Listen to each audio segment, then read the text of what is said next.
3월 2일 월요일 아침 묵상 요한복음 9장 13절에서 23절 보게 된 자의 고백이라는 제목을 가지고 말씀을 살펴보겠습니다. 하나님께서 그 맹인을 고쳐주셨죠. 눈에다 진흙을 침을 뱉어서 진이겨서 발라서 실로암 못에 가서 씻으라고 해서 하나님께서 눈을 고쳐주셨는데 이게 난리가 난 거죠. 왜냐하면 메시아의 명확한 징표거든요. 메시아가 오면 안진뱅이가 일어나고 소경이 눈을 뜬다라는 말씀이 구약에 기록되어 있기 때문에 이 요한복음 9장에 나와 있는 맹인이 눈뜬 사건은 예수님이 메시아라는 걸 단적으로 보여주는 사건이었습니다. 이미 그의 설교를 통해서 또 그의 기적 사역을 통해서 그의 또 제자들을 향한 사역들을 통해서 예수님이 메시아라는 얘기가 유대에 가득했는데 이런 분명한 증거까지 나타나니까 이 바리새인들하고 종교 지도자들은 다급해질 수밖에 없죠. 왜죠? 자기 밥그릇 뺏기게 생겼잖아요. 그러니까 예수님 달달 볶는 거예요. 교회에서 왜 분란이 있는 줄 아십니까? 의견 차이? 들여다보면 다 자기 밥그릇 싸움이에요. 내 권위가 실추될까? 내 영역이 침범될까? 내 약점이 노출될까? 그거 감추고 여러 가지로 표현해서 그렇지 사실은 이면에 보면 우리도 바리새인들과 같이 똑같은 마음으로 예수님의 복음을 이렇게 흔들 때가 참 많습니다. 그렇잖아요. 내가 제대로 하지 못하는 게 들통날까? 또는 내가 제대로 하는 걸 안 알아줘서 뭐 여러 가지 우리의 밥그릇 싸움 때문에 주님께 인정받고 주님께 드려야 될 우리의 신앙의 기쁨을 우리가 사람으로 끌어내리고 있는 거죠. 이 사람들 마찬가지로 메시아가 오셨으면 맨발로 뛰어나가서 맞이해서 그 메시아와 함께 천국을 누리면 이 이스라엘 백성들 예루살렘 바리새인 종교 지도자들 다 얼마나 큰 복을 누리겠어요. 그런데 결국은 자기들의 밥그릇 뺏길까 봐 메시아를 못 박아 죽이잖아요. 얼마나 가슴 아픈 일이고 지금도 오늘 뉴스도 보니까 지금도 서로 전쟁하잖아요. 이미 그 나라에 이스라엘에서 메시아가 왔는데 예수님이 오셨는데 여전히 메시아를 기다리면서 다 때려부시고 다 얻어맞고 있잖아요. 얼마나 가슴 아파요. 우리가 하나 기억해야 될 게 있어요. 내가 억울하면 하나님이 갚아주시고 내 것이 침범당하면 하나님이 배로 채워주시고 내가 하나님께 인정받는 것이 사람의 인정받는 것보다 더 나은 줄 믿습니다. 우리의 밥그릇은 하나님이 챙겨주시는 거야. 하나님이. 예전에 제가 이랜드에서 이렇게 사목할 때 라인들을 좀 타죠. 라인들을. 근데 그 모든 것을 쥐고 있는 분이 나한테 와서 그러더라고. 참 보면 신기하대. 저 라인 타면 아무것도 없고 죽는 라인인데 길을 쓰고 그 라인을 붙들고 있대. 그거 보면 지금 자기가 안쓰럽다고 하더라고. 마찬가지예요. 예수님만이 생명이 되시는 줄 믿습니다. 예수님 라인 타야죠. 여기 보면 눈 고침 받은 맹인도 그 아들이 눈 떠갖고 이제 사랑구실 할 수 있는 부모도 바리새인들도 다 자기 줄 타다 결국은 아무것도 안 되는 거예요. 제가 지난주 금요예배 때 설교했잖아요. 이 본문 앞절을. 눈이 뜨면 뭐하냐고. 우리는 그놈의 기적을 그렇게 많이 바라거든요. 눈이 떠지고 나서 더 큰 죄를 짓잖아요. 그러니까 사실은 하나님이 우리에게 기적을 안 주시는 게 아니고 우리의 심령을 변화시키고 계신 줄 믿습니다. 그럼 하나님에게 기적은 그렇게 큰 사건이 아니거든. 근데 이걸 잘 우리 가운데 적용하지 못할 때가 되게 많아요. 우리 심령이 변화되는 게 문제 해결보다 훨씬 더 큽니다. 제가 어떤 기도 제목을 내놔서 기도해요. 그래서 병이 나았습니다. 좋은 결과가 있어요. 아니면 문제가 해결됐습니다. 금전적인 문제를 놓고 기도해요. 그래서 생활 형편이 나아졌어요. 자녀의 취업 문제로 기도합니다. 취업이 해결됐어요. 제가 질문 하나 던질게요. 행복하십니까?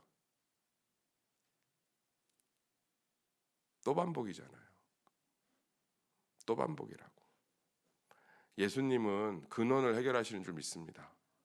우리가 어떠한 문제 가운데서 어떠한 질병 가운데서 어떠한 아픔 가운데서 어떠한 가난 가운데서 예수 그리스도가 십자가에서 주신 행복과 기쁨을 빼앗기지 않는 단단한 사람으로 만드는 게 예수 그리스도의 우리를 향한 계획인 줄 믿습니다. 결국은 눈고침을 받았지만 이 집안이 쑥대밭이 되잖아요. 어마어마한 거예요. 바리새인들이 찾아와서 맹인 아들 둔 집을 누가 찾아오겠어요? 이 노숙하는 집을. 뭐 이 집은 지금 제가 볼 때는 부모들이 얼마나 겁을 먹었는지 내가 모릅니다. 아들이 한 일입니다. 막 이러고 있고. 자 보세요. 눈이 떠졌잖아요. 우리는 그렇게 문제 해결을 바라는데 이 부모의 인생의 소원이 뭐였겠어요? 유대인으로서 성전에서 기도하면서 우리 아들 눈 뜨게 해주세요. 이 아들의 평생의 소원은 뭐겠어요? 눈 뜨게 해주세요. 근데 쑥대밭 됐잖아요. 쑥대밭 됐잖아요. 눈 뜨기 전보다 불행하다고 생각할걸요? 이 부모는 겁 덜덜덜 떨면서. 사랑하는 성도님들, 우리 삶에 하나님이 안 계시고 일을 안 하시거나 더디하시는 게 아니고요. 사실은 우리 심령을 하나하나 바꿔가고 있는 거예요. 그것이 말씀 안에서 이루어질 때 제일 빠르고 분명한 줄 믿습니다. 여기 보면 바리새인들이 예수님이 사람 눈을 띄었는데 예수님 잡아 죽이려고 하는 이유가 뭐냐? 16절 읽어볼까요? 16절 시작. 바리새인 중에 어떤 사람은 말하되 이 사람이 안식일을 지키지 아니하니 하나님께로부터 온 자가 아니라 하며 어떤 사람은 말하되 죄인으로서 어떻게 이러한 표적을 행하겠느냐 하여 그들 중에 분쟁이 있었더라. 안식일에 고쳤다는 거죠. 한번 따라합시다. 안식일에 고쳤다. 맹인이 눈을 뜬 게 기쁜 사건이에요. 안식일에 고쳐서 몰매 맞아 죽어야 될 사건이 합당한 사건이에요. 선을 자기들이 만든 선을 지키지 않았다고 이제 예수님 죽이려고 하잖아요. 우리 안에 엄청 많아요. 우리 안에 신앙적 선들이 다 있다고. 신앙의 선들이. 그런데 하나님이 기뻐하시면, 하나님이 좋아하시면 되는 거 아닌가요? 아멘. 어떤 사람은 교회 와서 하나님의 기쁨이 청소인 것 같아서 열심히 청소를 합니다. 그거 가지고 뒤에다 대놓고 교회 일하러 오면 안 됩니다. 봉사 중심의 일하면 안 됩니다. 그럼 얼마나 상처가 되겠어요. 어떤 사람은 열심히 기도하고 하나님 앞에 내려놓는 것이 사명이에요. 얼마나 아름다워요. 어떤 사람은 또 전도하는 거에 앞장을 씁니다. 얼마나 아름다워요.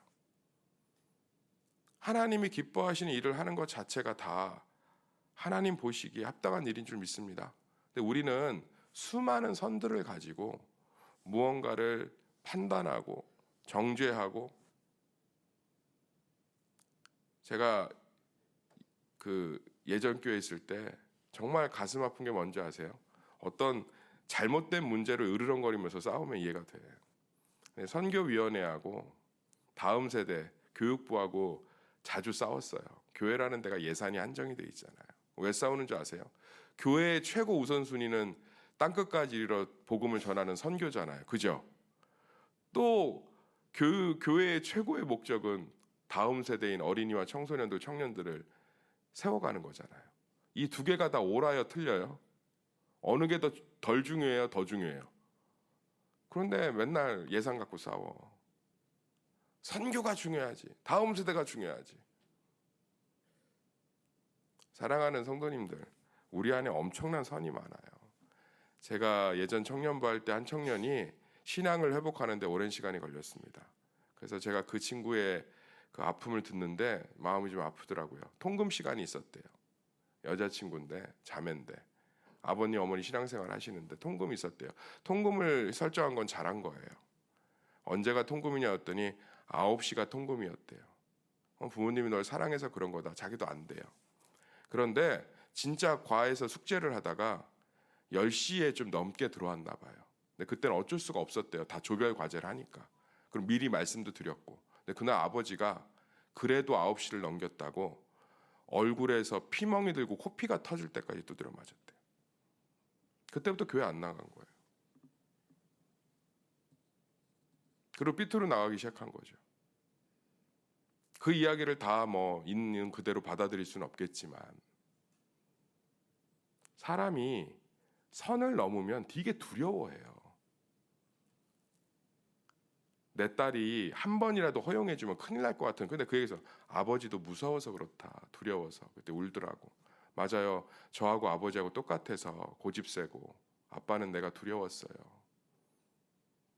그러니까 한 번 선을 넘으면 이걸 봐주면 안 될 것 같다고 생각을 한다.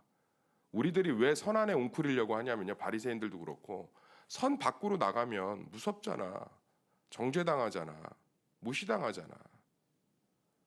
근데 그 선을 무너뜨린 게 예수님이신 줄 믿습니다. 이게 무슨 말인지 잘 모르죠. 그 딸을 책임지는 게 아버지의 규칙이에요, 예수님이에요? 한번 얘기해 보세요. 아버지의 규칙이에요, 예수님이에요? 그러면 용서할 수 있다고. 그러면 그 마음을 들어줄 수가 있다고요. 우리가 왜 선을 좀 넘어가도 되는지 아세요? 예수님이 계시기 때문인 줄 믿습니다. 영원한 목자 되신 예수님이 양떼를 인도하다가 양들을 예수님이 다 끈으로 묶어서 끌고 가요? 아니면 그냥 푸른 초장에 다 풀어놔요? 풀어놔요. 그러다가 옆길로 새면 어떡하죠? 지팡이의 끝을, 이 지팡이가 휘어져 있거든요, 목자의 지팡이는. 양의 뿔을 걸어서 당겨 주십니다. 할렐루야. 초장 밖으로 나가면 초장 안에서 마음껏 놀게 해요. 그러면 예수님이 초장 밖에서 이렇게 소리를 내셔서 부르십니다. 이리 오너라, 거기 가면 안 된다, 이렇게. 늑대하고 곰이 나타나면 예수님이 자기 양을 지켜주십니다. 우리가 조금 내가 갖고 있는 기준과 선을 낮추셔도 겁먹을 필요가 없어요. 예수님이 선이 되어주셨기 때문에. 할렐루야. 그러면 이해할 수 있고 용납할 수 있고 품어줄 수 있는 거예요. 우리 교회가 정말 많이 변했죠. 제가 처음에 왔을 때만 해도 참 많은 선들로 참 서로를 핥히고 힘들게 한 경험들이 저도 많거든요. 그런 상처를 받았고, 근데 이제 그 선들이 희미해지는 것들이 많이 보여요. 걱정할 필요 없어요. 예수님이 우리의 선이 되셔서요, 우리의 마음을 아시고 우리의 마음을 지키시고 우리의 자녀를 지키시고 우리의 가정을 지키시고 우리의 삶을 지키시는 줄 믿습니다. 이 부모들도 마찬가지죠. 고백을 해야죠. 예수님이 내 아들을 고쳐줬는데 그게 뭐가 중요합니까? 이렇게 얘기해야 되는데 오늘 뭐라고 그러죠? 20절 읽어볼까요? 시작. 그 부모가 대답하여 이르되 이 사람이 우리 아들인 것과 맹인으로 난 것을 아나이다. 그 21절 시작. 그러나 지금 어떻게 해서 보는지 또는 누가 그 눈을 뜨게 하였는지 우리는 알지 못하나이다. 그에게 물어보소서. 그가 장성하였으니 자기 일을 말하리이다. 예수님 부정한 거죠. 나 모릅니다. 알았거든요. 나 모릅니다. 왜요? 이 선을 넘어가면 죽을 것 같거든. 유대인들이 만들어 놓은, 그 사람을 인정하면 다 잡아 죽인다고 선을 걷잖아요. 괜찮아요. 우리를 죽고 살리시는 건 예수님인 줄 믿습니다. 네. 예수님이 다 알아주시고 예수님이 다 저기 하시는데 뭐가 그렇게 원통하고 불안하고 두렵고 예민해지고 그러실 필요 없어요. 예수님이 우리의 참된 선이 되어주셨습니다. 그래서 그분 안에 거하시면 되는 줄 믿습니다. 그래서 정말 오늘 이 말씀을 통해서 우리 가운데 하나님이 주신 좋은 선들, 좋은 은혜들이 우리의 참된 자유가 되시기를, 그리고 서로에게 또 가족에게 들이댔던 선의 잣대를 예수님의 마음으로 바꾸시기를 예수의 이름으로 축원합니다. 기도하겠습니다.